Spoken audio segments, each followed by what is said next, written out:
બે 3 અને 4 આ મને કેમ કે 4 ઉમેદવારને મેં મત આપ્યા આ મેં મત આપી દીધા એટલે મત પડી ગયો નથી. આપણે જૂની ઇલેક્શન માં શું કરતા હતા મતદાન વખતે પહેલાના આમ આપીને તમે નીકળી જાવ એટલે મત પડી જાય પણ ક્યાંય બીપ સવા જેવો નથી. હું 4 મત આપ્યા પછી જો આ રજીસ્ટર બટન દબાવું યલો કલરનું પીળા કલરનું તો જ મત પડ્યા.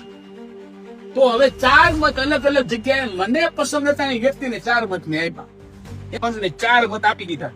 પણ મને એવું થયું કે હવે બીજા નંબર ભૂલથી દેવાય જો આ નહોતું દેવાય મારે તો અહીંયા આ નંબર માં દેવાનું હતું 12 નંબરમાં તો શું કરવાનું તમારી જે ભૂલ થયું હોય બીજી વાર દબાવો એટલે એ મત નીકળી જાય અને તમે જે પસંદ કરો એને આપો એટલે 4 થઈ ગયા. 1 2 3 ને 4 થઈ ગયા. લાઈટ થઈ ગઈ. આ તો ભવિષ્ય કર્યું એટલે બસ પડી ગયો.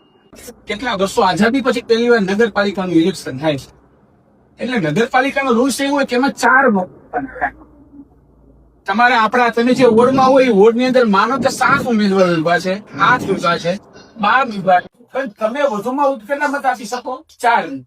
તો માત્ર એટલું પેલા તો સાદી સિમ્પલ સમજ એટલી છે કે 4 મત આપવા જોઈએ દરેક. મને એવું થયું કે મને આખા વોર્ડ ના અમારે એક જ વ્યક્તિ મત દેવો મેં મત આપી દીધો. પછી તમે જો રજીસ્ટ્રેશન બટન દબાવી દીધું પછી તમને એમ થાય કે મારે જાનને લેવો તો પછી નો આ એથી લઈને એમ સુધી મૂક્યું છે અહીંયા નમૂનો તમારી સમક્ષ. ત્યારે શું હશે તમે મતદાન દેવા જાઓ ત્યારે ઉમેદવારનું નામ અને એનું કોઈ પણ નિશા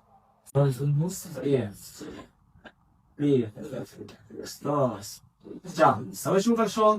હા, રજીસ્ટર બટન દબાવશું. લાંબી વિંદર વાગે ઈ યાદ રાખવાનું છે.